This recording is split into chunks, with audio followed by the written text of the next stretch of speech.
एक जीत से ना तो पूरी जिंदगी की कहानी बदलती है और न एक हार से सब कुछ खत्म होता है। हर दिन कोई ना कोई नई समस्या सामने खड़ी होकर हमें चुनौती दे रही होती है और हमें उनसे लगातार लड़ना पड़ता है। दोस्तों, कोई भी लक्ष्य मनुष्य के साहस से बड़ा नहीं होता, हारा वही जो लड़ा नहीं होता। अगर बार बार प्रयास करने के बाद भी सफलता नहीं मिल पा रही है, बार बार कड़ी मेहनत के बावजूद भी आप सफल नहीं हो पा रहे हैं, तो याद रखो कुछ न कुछ परिवर्तन करने की आवश्यकता है। आपको अपने तरीके बदलने की अब जरूरत है। दोस्तों, आज की इस वीडियो में हम आपको एक ऐसे लड़के की कहानी बताएंगे, एक ऐसी सच्ची कहानी जो लगातार 30 परीक्षाओं में असफल होता है, जिसने लगातार 30 फेलियरों का सामना किया होता है, तब जाके वह सफलता प्राप्त कर पाता है। दोस्तों, सफलता के कई साथी होते हैं, लेकिन असफलता अकेली होती है और असफलता को झेलना बहुत मुश्किल होता है। सफलता की बातें तो बहुत सारे लोग करते हैं, लेकिन दोस्तों सफलता तक पहुंचने के लिए आपको असफलता के मार्ग से गुजरना पड़ता है। आपको असफलता का घूंट पीना पड़ता है। दोस्तों, असफलताओं को झेलना हर किसी के लिए मुश्किल होता है। बड़े से बड़े लोग भी असफलताओं को नहीं झेल पाते हैं। और दोस्तों, असफलताओं में हर कोई टूट जाता है, हर कोई बिखर जाता है, हर कोई मायूस हो जाता है, अपने आप पर डाउट करने लगता है। असफलताओं में कभी कभी तो रोना आ जाता है और हर किसी को यह तोड़ के रख देती हैं। एक बार की बात है, जब चंद्रगुप्त और चाणक्य धनानंद को मारने की प्लानिंग बनाते हैं। वो क्या था ना कि मगध के राजा धनानंद ने चाणक्य का अपमान कर दिया था और उसने शपथ ले ली थी कि मैं तुम्हारे वंश का सर्वनाश कर दूंगा और तुम्हारी जगह पर किसी योग्य व्यक्ति को राजा बना दूंगा। अब लेकिन प्रतिज्ञा तो कर ली, लेकिन यह इतना आसान नहीं होता है। ऐसे ही जब आप बड़े लक्ष्य बना लेते हैं, लेकिन उन तक पहुंचना आसान नहीं होता है। धनानंद को मारने के लिए बहुत मजबूत स्ट्रेटेजी बनाई, बहुत मजबूत प्लानिंग की। एक बार क्या था कि धनानंद की जो राजधानी थी, वहां पर बसंत उत्सव का कार्यक्रम होता है और यह प्लानिंग बनाते अपनी पूरी जितनी इन्होंने सेना इकट्ठी की थी, सबको लेकर वहां चोरी छुपे उसके अंदर पहुंचाते हैं और प्लान बनाते हैं कि जैसे ही धनानंद उस बसंत उत्सव में आएगा, वैसे ही हम एक जगह पर खड़े होकर के उसको जहरीले तीर से वार कर देंगे और जहरीला तीर जैसे ही धनानंद को लगेगा और धनानंद वहीं खत्म हो जाएगा। धनानंद मर जाएगा, लेकिन उसकी सेना रहेगी, उस पर कंट्रोल करना पड़ेगा। किले के अंदर जो भी उनकी सेना है, उन सबको मारना पड़ेगा। उसके लिए वे क्या करते हैं, एक मित्र होता है चंद्रगुप्त का, जिसको चाणक्य ने भी शिक्षा दी होती है। वह एक राजा होता है और वह धनानंद के उस कार्यक्रम में अपनी सेना लेकर आया हुआ होता है। यह उनसे कहते हैं और वह इनसे कहता है कि हाँ ठीक है, प्लानिंग ये बनती है कि जैसे तीर लगेगा उसके बाद हमारी सेना जो वहीं पर है, हम तुम्हारे साथ कर देंगे उस सेना को। उसके साथ ही हम सब मिलकर धनानंद की सेना को वहीं खत्म कर देंगे।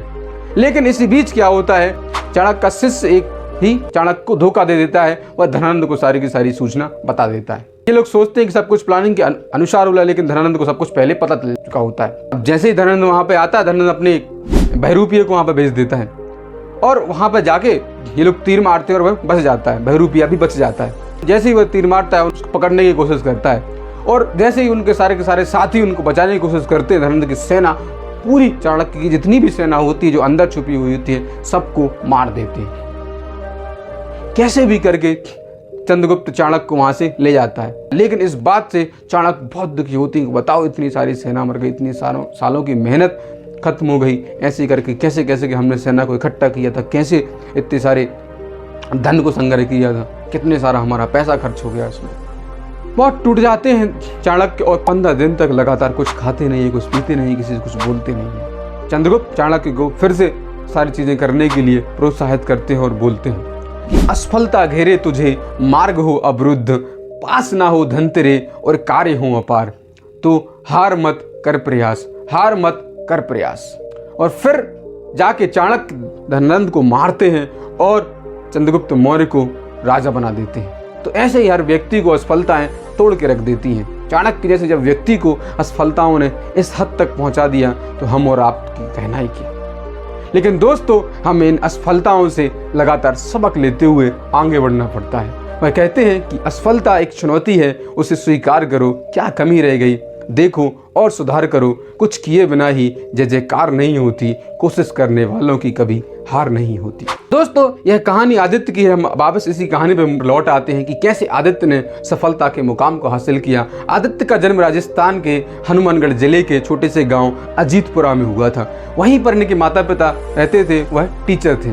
तो उसी स्कूल में आदित्य ने 8वीं क्लास तक पढ़ाई की। उसके बाद वह पढ़ाई करने के लिए दूसरी जगह पे गए, जो सिटी थी उनकी, वहां पर पढ़ाई करने लगे। और वहीं से उन्होंने 12वीं क्लास की। 12वीं में ज़्यादा अच्छे इनके परसेंटेज नहीं आए, 67 ही परसेंट आए। और इतने परसेंटेज के साथ कोई भी व्यक्ति इनको यह सलाह नहीं देता कि तुम सिविल सर्विस की तैयारी करो या इंजीनियरिंग करो। जनरली ऐसा मानना होता है कि जो 85%, 90 और 95% वाले बच्चे होते हैं, वही टॉपर्स लोग ही इंजीनियरिंग और IAS IPS बनते हैं। तो सब लोग इनसे कहते हैं कि तुम रहने दो, तुमसे ना हो पाएगा, तुम इस लायक नहीं हो। तो आदित्य ने फिर भी कोशिश की कि यार चलो इंजीनियरिंग ही कर लेते हैं। अब इंजीनियरिंग में AIEEE का एग्जाम दिया, जिसको GMENS भी कहते हैं। जो IIT होते हैं उनमें एडमिशन लेने के लिए AIEEE आपको देना पड़ता है। तो ये उसमें भी इनका सिलेक्शन नहीं हो पाया, अच्छी कॉलेज वॉलेज भी नहीं मिली। तो उन्होंने कहा चलो अब ठीक है, अब ग्रेजुएशन कर लेते हैं और सिविल सर्विस की तैयारी करते हैं। क्या था, इनके पिताजी ने भी सिविल सर्विस की तैयारी की थी और उस समय इनका भी सिलेक्शन नहीं हो पाया था, लेकिन इनके कुछ साथी थे जो सिविल सर्वेंट बन गए थे। अब आदित्य उनसे मिल चुका था। आदित्य को पता था कि सिविल सर्वेंट की क्या रुतबा होता है, क्या वैल्यू होती है, क्या पावर होती है, क्या मस्त गाड़ी होती है, सरकारी बंगला होता है, गनमैन होता है, एक ड्राइवर होता है, सब कुछ, क्या पावर होती है, सब कुछ यह महसूस करते थे। अब इन्होंने सोच लिया कि चलो अब हम भी तैयारी करेंगे और वह 2013 में दिल्ली चले जाते हैं UPSC की तैयारी करने। दोस्तों, वह व्यक्ति जिसने कभी सफलता का एक स्वाद नहीं चखा, जिसने एक छोटा सा भी एग्जाम क्लियर नहीं किया, वह सोच लेता है कि अब हम भारत देश की सबसे बड़ी परीक्षा को निकालेंगे, सबसे बड़ी परीक्षा को देंगे और उसमें क्रैक करेंगे और IAS IPS बनेंगे। और दोस्तों, इस स्थिति में रह के आदित्य ने यह सोचा, यह बहुत बड़ी बात होती है। दोस्तों, जब असफलताएं बार बार आती हैं तब आप बड़े सपने नहीं देख पाते हैं, एक स्वाभाविक सी बात है। लेकिन APJ अब्दुल कलाम की यह बात आप जरूर याद रखना। उन्होंने कहा है कि you have to dream before your dreams can come true. आपके पास सपने होने चाहिए, सपने पूरे होने से पहले। दोस्तों, उन्हीं व्यक्तियों के सपने पूरे होते हैं जो सपने देखते हैं। इसलिए आज भले ही कैसे भी परिस्थितियां हो, आपको जहां जाना है, आपको जो भी काम करना है, उन चीजों के सपने देखो, कल्पना में उनको जीना सीखो। तब जाके आपके अंदर आत्मविश्वास पैदा होगा और तब जाके आप मेहनत कर पाएंगे।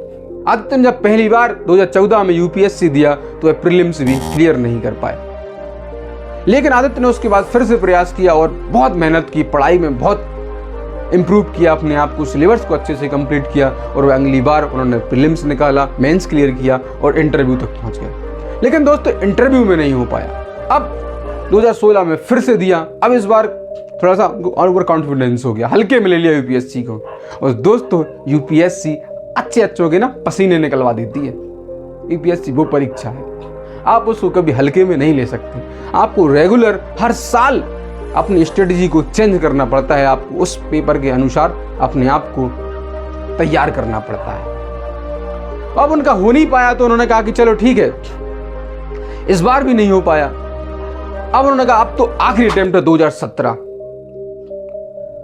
और इसी बीच क्या होता है कि उनके साथ वाले, उनके घर वाले, उनके रिश्तेदार, जो कि रिश्तेदार सब जगह होते हैं, वो जरूर आपको बोलते हैं। घर वालों को टेंशन नहीं होगी, लेकिन रिश्तेदारों को जरूर टेंशन होगी कि बेटा बेटी क्या कर रहे हैं। वो फोन लगाएंगे कि बताओ क्या चल रहा है, और पूछेंगे यार अभी तक नहीं हो पाया। तो आदित्य ने कहा कि चलो, आदित्य ने ऐसे लोगों का फोन उठाना बंद कर दिया और सोशल मीडिया अकाउंट भी बंद कर दिए। ना फेसबुक चलाते, ना इंस्टाग्राम चलाते, ना कुछ चलाते। सिर्फ और सिर्फ अपने माता पिता से बात करते, और जो भी उनसे पूछता कभी कि क्या कर रहे हो तो बोलते हमने छोड़ दी UPSC, अब हम कुछ और ट्राई कर रहे हैं। मैं से भी सब लोग यही उनको सलाह देते कि यार तुम UPSC छोड़ दो, अब कुछ और ट्राई कर लो, कुछ और देख लो। लेकिन आदित्य ने कहा नहीं, और आदित्य चुपके से बिना किसी को बताए, माता पिता को पता था, अपनी तैयारी करते रहते हैं। और इस बार उन्होंने लगातार 20-20 घंटे पढ़ाई की और उन्होंने देखा कि यार सिलेबस तो कंप्लीट होता है, लेकिन आंसर राइटिंग कमजोर हो जाती है। परीक्षा में हम लिख नहीं पाते हैं, टाइमिंग का इशू बन रहा था। तो उन्होंने अपनी टाइमिंग को बहुत इंप्रूव किया, लगातार आंसर राइटिंग करते, रोज आंसर राइटिंग की प्रैक्टिस करते, और तब जाके आदित्य ने पेपर दिया। ऐसी सफलता मिली कि सारी की सारी असफलताएं ढक गई और आदित्य का सिलेक्शन हो जाता है। ऑल इंडिया 630वीं रैंक आती है। उसके बाद आदित्य IPS बन जाते हैं। तो दोस्तों, यह कहानी हमें सिखाती है कि लगातार असफल होने के बावजूद भी आप प्रयास करते रहें तो आपको सफलता ज़रूर मिल सकती है। और दोस्तों, यह कहानी उन लोगों के लिए है जो एक असफलता को नहीं झेल पाते, 2 असफलताओं को नहीं झेल पाते और ज़िंदगी में आत्महत्या जैसे बुरे कदम उठा लेते हैं और अपनी ज़िंदगी को समाप्त कर लेते हैं। याद रखना कि कोई भी लक्ष्य मनुष्य के साहस से बड़ा नहीं होता, हारा वही जो लड़ा नहीं होता। इस वीडियो को शेयर करें जो लोग थक कर हार कर बैठ चुके हैं, यह वीडियो जरूर पहुंचाएं। और दोस्तों, जीवन में हंसते रहें, मुस्कुराते रहें, आगे बढ़ते रहें। याद रखना कि एक असफलता आपकी जिंदगी को खत्म नहीं कर सकती है और ना एक सफलता आपकी जिंदगी को, परिस्थितियों को बदल सकती है। जिंदगी तो लगातार लड़ते रहने का नाम है। हंसते रहिए, मुस्कुराते रहिए, आगे बढ़ते रहिए। आपका अपना दोस्त सुनील सिंह लोधी भारतीय। जय हिंद।